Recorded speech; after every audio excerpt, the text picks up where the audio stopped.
अस्सलाम वालेकुम व्यूवर्स। आज हम टेंथ क्लास का सेशन स्टार्ट कर रहे हैं जिसमें हम चैप्टर नंबर 9 हम डिस्कस करते हैं। चैप्टर नंबर 9 हमारे पास है केमिकल इक्विलिब्रियम स्टेट, जिसका आज जो हम पहला टॉपिक डिस्कस करते हैं reversible reaction and dynamic equilibrium. ये एक थोड़ा सा लेंथी टॉपिक है बिकॉज़ इसमें काफ़ी सारे शॉर्ट्स भी आते हैं और एक दो लॉन्ग भी आता है। जो शॉर्ट हैं वो कुछ डिफ़ाइन है और कुछ डिफरेंस है, इंपॉर्टेंट डिफरेंस है, जिसमें लाजमी हर साल बोर्ड में एक या दो शॉर्ट लाजमी आता है और लॉन्ग भी आ सकता है। तो हम डिफरेंस भी देखते हैं और कुछ डिफ़ाइने भी हैं और इसमें लॉन्ग भी है, वो मैं आपको एंड पे बताता हूँ। पहले हम डिस्कस कर लेते हैं कि किस तरह आपने लॉन्ग अटैम्प्ट करना है, अगर आ जाता है तो क्या क्या चीज़ें लिखनी हैं और किस तरह लिखनी है। तो मैंने आपकी आसानी के लिए जो डिफरेंस है उनको मैंने सेपरेट करके लिखा हुआ है और उनको पॉइंट बना के लिखा हुआ है ताकि आपको याद करने में आसानी हो। जो हमारा सबसे पहला क्वेश्चन बनता है, सबसे पहला डिफरेंस बनता है difference between reactant and product. Reactant क्या होते हैं और प्रोडक्ट क्या होते हैं। Reactant in a chemical reaction the substance that combine are called reactant. कोई भी जब हम केमिकल रिएक्शन करते हैं, जो दो या दो से ज़्यादा चीज़ें आपस में मिलती हैं, कंबाइन होती हैं, तो जो चीज़ कंबाइन होती है उसको हम रिएक्टेंट कहते हैं। On the other hand product क्या होता है, in a chemical reaction the new substance formed are called product. जो उस दो रिएक्टेंट के मिलने के नतीजे में जो नई शय बनी है, उसको जो नई सब्सटेंस बनी है उसको हम प्रोडक्ट कहते हैं। Second point, may and may not be present at the end of the reaction. Main के ये जो हमारे पास रिएक्टेंट होता है, शायद हमारे पास एंड ऑफ द रिएक्शन बच जाए और शायद ये सारा रिएक्टेंट मिलके प्रोडक्ट में कन्वर्ट हो जाए। तो ये टू पॉसिबिलिटी है, कभी बच जाता है या कभी सारा रिएक्टेंट प्रोडक्ट में चेंज हो जाता है। लेकिन जो प्रोडक्ट है वो present at the end of the reaction, वो तो हमारे पास बचना ही है क्योंकि सारा रिएक्टेंट मिलके तो प्रोडक्ट बना रहा है, तो एंड पे हमारे पास प्रोडक्ट ही बच जाएगा। अब इनकी मैंने एग्जाम्पलें भी लिखी, उससे आपको और भी ज़्यादा वाज़ेह हो जाएगा। जैसे एग्जाम्पल है 2 mg प्लस O2 को जब हम हीट करेंगे तो हमारे पास 2 बनेगा 2 mgO। इसमें जो हमारे पास रिएक्टेंट है Mg और ऑक्सीजन मिलके हमारे पास आगे प्रोडक्ट बना रहे हैं। यहाँ पे Mg और O2 आर रिएक्टेंट, ये हमारे पास रिएक्टेंट होंगे। दूसरी हैंड पे वही रिएक्शन है, तो Mg और ऑक्सीजन के मिलने से जो आगे प्रोडक्ट बन रहा है 2 mgO, तो ये हमारे पास क्या होगा, ये हमारे पास प्रोडक्ट होगा। तो उम्मीद है ये बड़ा इजी सा 3 पॉइंट्स है और डिफरेंस बड़ा इंपॉर्टेंट भी है पेपर के पॉइंट ऑफ व्यू से, तो आपको समझ आ गया होगा। सेकंड नंबर पे जो हमारा बन रहा है डिफरेंस, वो हमारे पास है इरिवर्सिबल एंड रिवर्सिबल रिएक्शन। अब हम इनको देखते हैं ये क्या चीज़ होती है जी। इरिवर्सिबल सबसे पहले, those reaction in which the product do not recombine to form reactant. मतलब कि ऐसा कोई केमिकल रिएक्शन जिसमें जो हम रिएक्टेंट होते हैं वो जब प्रोडक्ट में चेंज हो जाते हैं, तो जो प्रोडक्ट है दोबारा रिकम्बाइन होकर रिएक्टेंट नहीं बनाता, उसको हम इरिवर्सिबल रिएक्शन कहते हैं।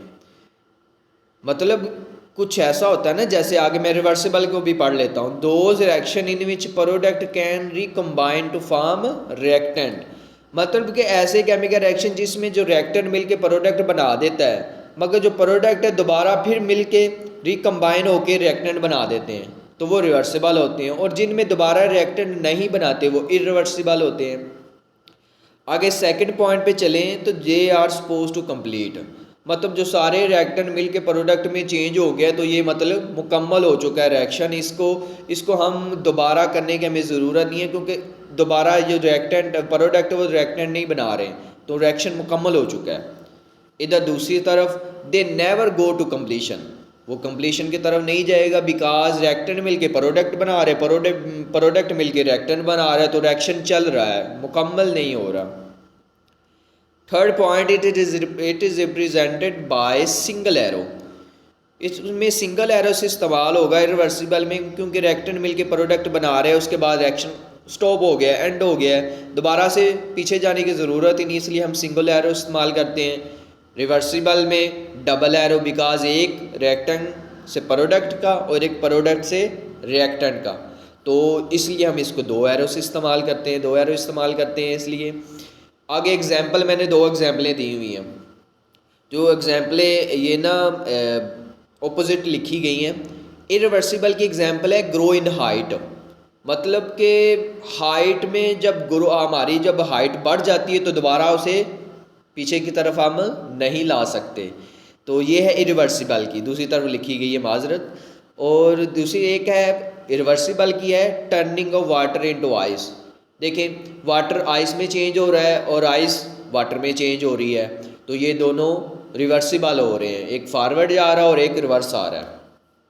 इसके अलावा मैंने एक केमिकल रिएक्शन वाली भी आपके सामने एग्जांपल रखी हुई है। जैसे इरिवर्सिबल की देखें तो H2O और O2 मिल के वाटर बना रहे हैं और वाटर मुकम्मल हो चुका है। वाटर अब दोबारा इसको हम डिकम्पोज करके ये नहीं बना सकते। दूसरी बार रिवर्सिबल की तरफ देखें तो I2 प्लस H2 मिल के 2HI बना रहे हैं और दोबारा फिर 2HI रिकम्बाइन होके I2 और H2 बना देगा, तो ये रिवर्सिबल हो जाएगा। तो ये भी डिफरेंस 4-5 पॉइंट है, बड़े इजी से हैं, आपको उम्मीद है समझ आ गए होंगे। आगे ये तो दो डिफरेंस थे हमने कर लिए, आगे इसकी थोड़ी सी एक्सप्लेनेशन है। ये मैंने दो एग्जांपलों से एक्सप्लेनेशन जो आपकी बुकों में भी है उसको थोड़ा सा ईजी करके और आपको समझाने की इंशाल्लाह कोशिश करते हैं जी। सबसे पहली एग्जाम्पल है कि जिसमें हम हाइड्रोजन और आयोडीन के मिलके हाइड्रोजन आयोडाइड बना रहे हैं जी। रिएक्शन बिटवीन हाइड्रोजन आयोडीन, यार आयोडीन इज़ अ पर्पल, यहाँ पे जो आयोडीन का कलर पर्पल होता है जो कि, और दूसरे नंबर पे जो हाइड्रोजन वो कलरलेस होता है, जिसके नतीजे में जब आयोडीन और हाइड्रोजन को हम मिलाते हैं यदि कंबाइन करते हैं तो जो उसके नतीजे में प्रोडक्ट बनता है ना हमारे पास हाइड्रोजन आयोडाइड, वो भी क्या होता है, कलरलेस होता है। अब हम रिएक्शन की तरफ जाते हैं। हमने क्या किया, हाइड्रोजन आयोडीन वेपर को एक क्लोज फ्लास्क में डाल लिया और उसको हीट किया, जिसके नतीजे में जो हमारे पास प्रोडक्ट बन गया हाइड्रोजन आयोडाइड। जैसे मैंने रिएक्शन लिखा है H2 प्लस I2 का पर्पल कलर होता है, उसको हीट किया तो हमारे पास बन गया 2HI जो कि कलरलेस है जी। आगे ये जो रिएक्शन होगा इसको हम फॉरवर्ड रिएक्शन कहेंगे, क्योंकि सिंपल रिएक्टेंट मिलके प्रोडक्ट बना रहे हैं। दूसरी तरफ जब हम जो प्रोडक्ट हमारा बना हुआ है ना हाइड्रोजन आयोडाइड, उसको दोबारा फिर एक फ्लास्क में हम हीट करेंगे, क्लोज फ्लास्क में हीट करेंगे, तो हमारे पास जो कलरलेस प्रोडक्ट था उससे दोबारा फिर पर्पल कलर अपीयर होना शुरू हो जाएगा, क्योंकि उसमें आयोडीन वेपर बनना शुरू हो गए हैं और रिएक्टेंट हमारा सेपरेट हो गया, हाइड्रोजन भी और आयोडीन भी हमारे पास बन गया है। तो जैसे नीचे लिखा हुआ है 2HI को दोबारा हीट करेंगे तो H2 प्लस I2 बन जाएगा, तो इसको हम रिवर्स करेंगे क्योंकि प्रोडक्ट से दोबारा फिर रिएक्टेंट बन गए हैं। तो इस रिएक्शन को हम अगर इकट्ठा लिखना चाहें तो वही लिखा भी हुआ है H2I2 प्लस फॉरवर्ड रिवर्स दो एरो लगे हुए हैं और 2HI बना हुआ है। नीचे एक फ्लास्क के ज़रिए भी मैंने आपको समझाने की कोशिश की है कि पहली फ्लास्क में जैसे H2 और I2 है, कम्बिनेशन हो रही है, कम्बिनेशन मिल के आगे प्रोडक्ट बना रहे हैं, लेकिन आगे फिर उसी प्रोडक्ट की डीकम्पोजिशन हो रही है, डीकम्पोजिशन से दोबारा फिर प्रोडक्ट रिएक्टेंट में चेंज हो रहा है। तो ये एग्जाम्पल नंबर 1 है। बिल्कुल सेम इसी तरह हमारे पास एग्जाम्पल नंबर 2 भी है, वो भी इसी तरह है कि कैल्शियम ऑक्साइड को और कैल्शियम कार्बन डाइऑक्साइड को हम मिलाते हैं तो हमारे पास बनता है कैल्शियम कार्बोनेट, ठीक है। जैसे रिएक्शन में लिखा भी हुआ है CO प्लस CO2 को CaCO3 बन जाएगा। लेकिन इसके में दो पॉसिबिलिटी है, पहले हम इसको ओपन फ्लास्क में करेंगे, फिर इसको हम क्लोज फ्लास्क में करेंगे।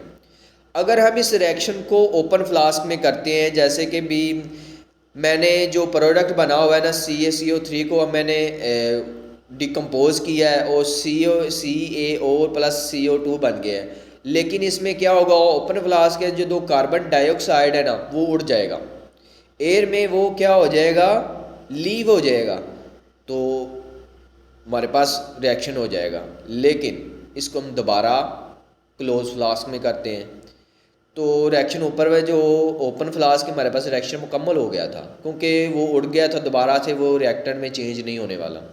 लेकिन क्लोज फ्लास्क में ये होगा कि पहले होगा फॉरवर्ड रिएक्शन, मतलब डिकम्पोजिशन होगी, प्रोडक्ट से रिएक्टेंट बनेंगे और दोबारा फिर उन्हीं रिएक्टेंट की कम्बिनेशन होगी, वो प्रोडक्ट में चेंज कर देंगे।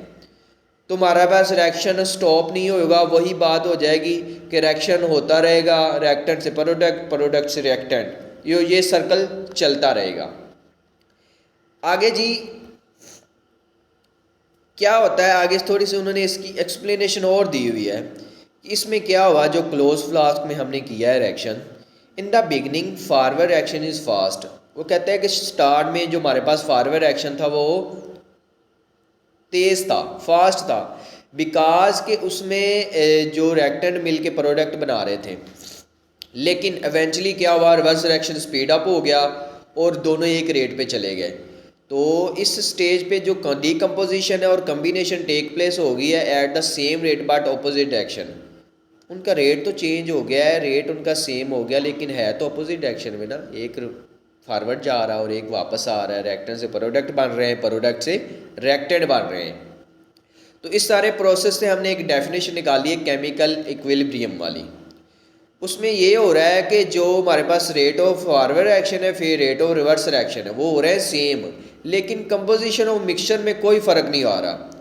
ये नहीं हो रहा कि रिएक्टेंट मिल के प्रोडक्ट बना रहे हैं, प्रोडक्ट मिल के रिएक्टेंट बना रहे हैं, उनकी कंपोजिशन उनकी कंसंट्रेशन में कोई फ़र्क नहीं आ रहा, वो बिल्कुल सेम है। और इस प्रोसेस को हम केमिकल इक्विलिब्रियम कहते हैं। लेकिन इस केमिकल इक्विलिब्रियम के आगे दो पॉसिबिलिटी है, स्टैटिक इक्विलिब्रियम एंड डायनामिक।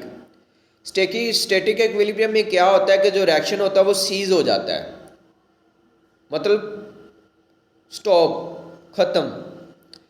क्यों? जैसे एग्जांपल दी हुई है, जैसे बिल्डिंग है वो स्टैंडिंग है, फॉल डाउन नहीं हो रही क्योंकि उसमें जो फोर्स एक्ट कर रही है वो बैलेंस है।